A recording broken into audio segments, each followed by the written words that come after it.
A recipe for soda bread, even though it's not soda bread, because I'm not going to make it with baking soda or bicarbonate of soda, because I don't like the flavour of it.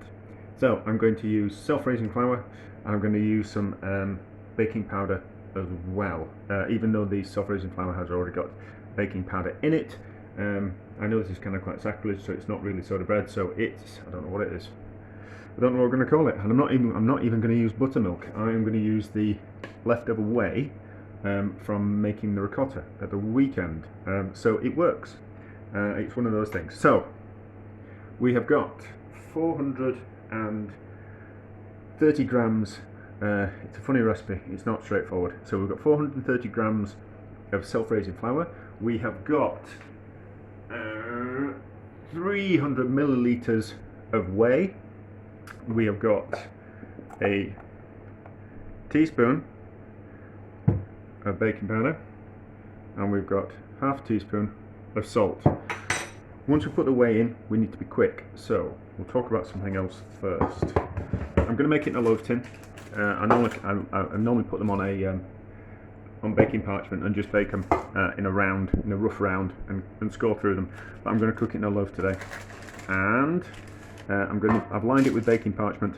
I've normally got a few loaf tins around, so the best way to put baking parchment in a loaf tin is to put another one inside and squish down like that, so it all goes nicely to the edges. You can just crumple it up and put it in, but I just think that makes it a nice bit easier. So, and then we're going to bake it in the oven at 180 degrees until it's ready. So dry ingredients are in, and then you add the whey. You need to be quick, because as soon as the baking powder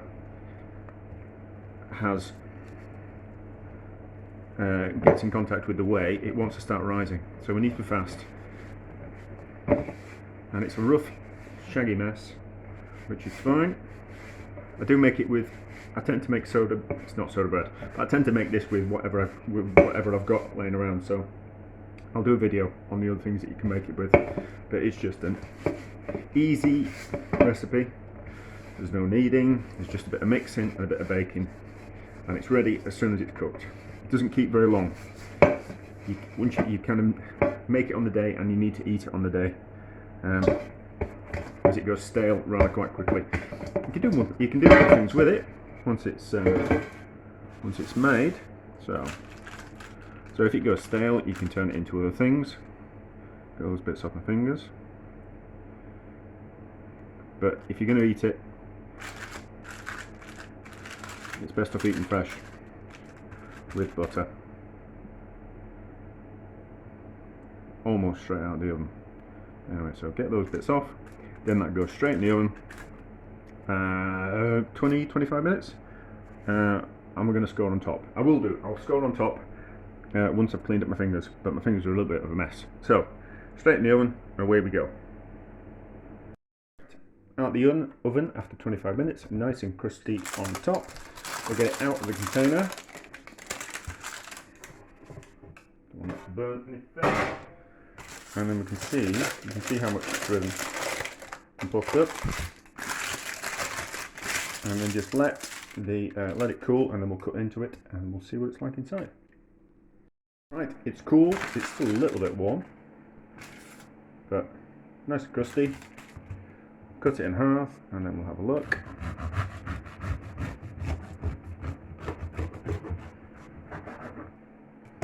There you go.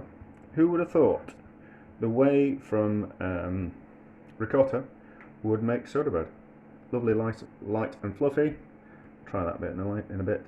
Yes, you can also use the whey from yogurt making as well. Or if you want to make ricotta thicker or yogurt thicker, what you do is you put it in a cloth, and then some of the whey drains out.